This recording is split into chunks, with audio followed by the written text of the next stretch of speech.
PCOSના કારણે થતા વાળના ઝડપને પાછું લાવી શકાય છે. હા, તમે બિલકુલ સાચું સાંભળ્યું છે. જ્યારે આપણે PCOS અથવા PCOD ની વાત કરીએ છીએ ત્યારે મોટાભાગના લોકો વજન વધવું, અનિયમિત પીરિયડ્સ અથવા ચહેરા પર વાળ આવવા વિશે જ વાત કરે છે.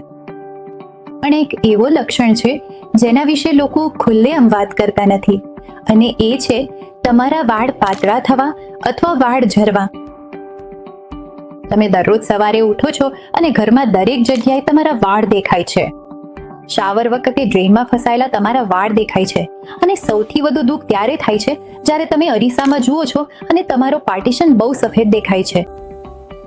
તમને લાગે છે કે કદાચ આ વાળ ક્યારેય પાછા નહીં આવે.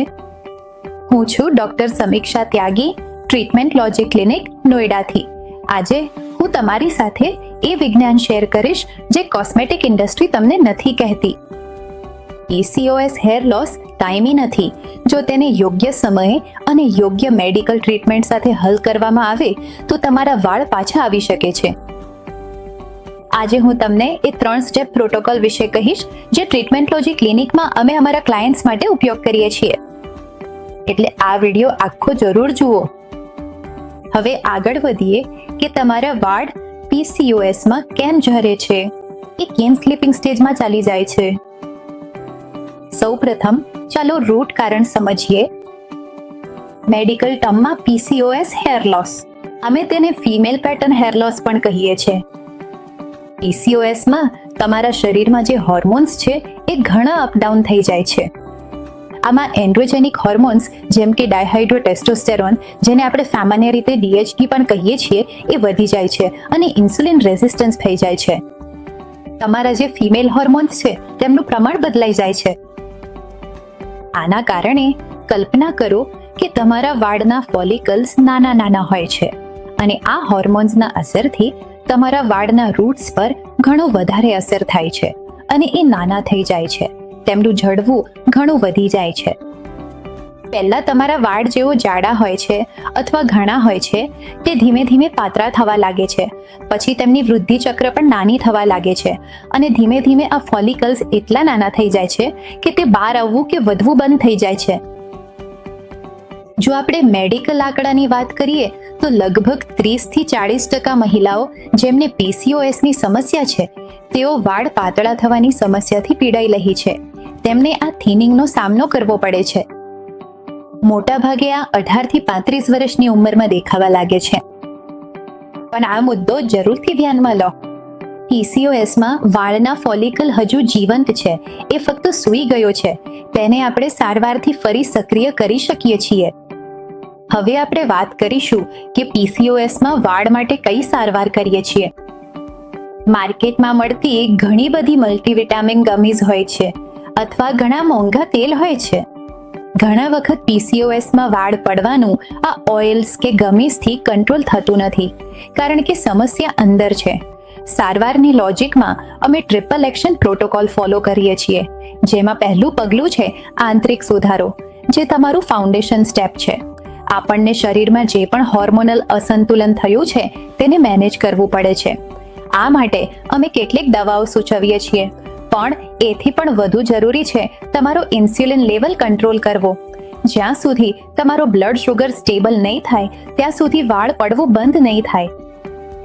5% વજન ઘટાડો પણ તમારા પરિણામને 50% વધારે સારું બનાવી શકે છે. બીજું મહત્વપૂર્ણ પગલું છે તમારી દવાઓ.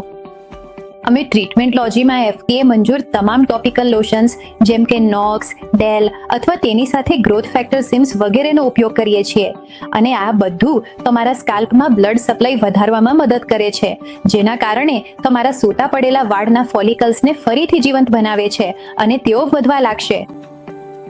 પછી ત્રીજી મહત્વપૂર્ણ સ્ટેપ છે જે છે GFC, જે ગેમ ચેન્જર છે. આ સૌથી મહત્વપૂર્ણ ભાગ છે. ઘણા લોકો PRP વિશે વાત કરે છે, પણ ટ્રીટમેન્ટ લોજીમાં અમે ગ્રોથ ફેક્ટર ટ્રીટમેન્ટ પણ PRP સાથે ઉપયોગ કરીએ છીએ. PRPમાં પ્લેટલેટ્સ હોય છે, પણ GFCમાં અમે પ્લેટલેટ્સમાંથી ગ્રોથ ફેક્ટર કાઢીને તેનો ઉપયોગ કરીએ છીએ. આ વૈજ્ઞાનિક ટ્રીટમેન્ટ છે. જ્યારે આ હાઈ કન્સન્ટ્રેશન ગ્રોથ ફેક્ટર તમારા સ્કાલ્પમાં ઉપયોગ થાય છે ત્યારે તમારા નાના નાના વાળ ફરીથી સક્રિય થાય છે. તેમને ઘણા થવામાં મદદ મળે છે અને તેનો સફળતા દર લગભગ પીસીઓડી દર્દીઓમાં 80 થી 90% સુધી જોવા મળે છે. હવે વાત કરીએ ટ્રીટમેન્ટ ડ્યુરેશનની.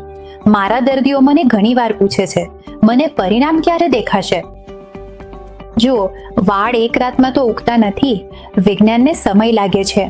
પહેલા 1 થી 2 મહિનામાં તમારું જે એક્ટિવ હેરફોલ છે એ અટકી જશે અને કાંસો કરતી વખતે ઓછા વાળ દેખાશે. ત્યારબાદના 3 થી 4 મહિનામાં તમારા વાળની ગુણવત્તામાં ફેરફાર દેખાશે અને વાળ જાડા થવા લાગશે અથવા વધુ મજબૂત બનવા લાગશે. લગભગ 6 મહિનાની આસપાસ તમે જોશો કે નવા વાળ ઉગવા લાગ્યા છે અને તમારી દૈનિક સ્થિતિમાં સુધારો આવ્યો છે. આ પરિણામ મેળવવા માટે વહેલી ઓળખ અને વહેલું સારવાર શરૂ કરવું ખૂબ જ જરૂરી છે. જો તમે ગ્રેડ 1 અથવા 2 માં છો તો તમારે પરિણામો બહુ જલ્દી દેખાશે. પરંતુ જો તમારો હેરફોલ એડવાન્સ છે અને તમારા હેર ફોલિકલ્સ કાયમ માટે નુકસાન પામ્યા છે તો પછી ટ્રાન્સપ્લાન્ટથી જ તમને પરિણામ મળી શકે છે. PCOS એક મેડિકલ કન્ડિશન છે, કોઈ લાઇટનિંગ પ્રોબ્લેમ નથી. તમને આ સાથે જીવન જીવવાની જરૂર છે. વિજ્ઞાન પાસે દરેક પ્રશ્નનો જવાબ છે, ફક્ત સાચો રસ્તો ઓળખવો આવડવો જોઈએ. ટ્રીટમેન્ટ લોજી ક્લિનિકમાં અમે ઘણા દર્દીઓનો આત્મવિશ્વાસ, તેમની ઓળખ અને તેમના વાળ પાછા લાવ્યા છે. જો તમે પણ આ જ હેરફોલથી શાંતિથી સંઘર્ષ કરી રહ્યા છો તો તમને અટકવાની જરૂર નથી. નીચે આપેલ લિંક પર ક્લિક કરો અને તમે તમારો વિડીયો કન્સલ્ટેશન અથવા વાસ્તવિક કન્સલ્ટેશન અમારી સાથે બુક કરી શકો છો. અમે તમારા સ્કેલ્પનું સંપૂર્ણ વિશ્લેષણ કરીશું અને તેના આધારે તમારા માટે એક રિવર્સલ પ્લાન બનાવશું. આ વિડીયો જરૂરથી એ છોકરીઓ સાથે શેર કરો જે PCOSની સમસ્યાથી પીડાઈ રહી છે, કારણ કે જ્યારે તમે આ વિશે જાણશો ત્યારે જ તમે તેનો યોગ્ય ઈલાજ કરી શકો છો. હું છું ડોક્ટર સમીક્ષા ત્યાગી. મળીએ છીએ આગામી વિડીયોમાં. ધન્યવાદ.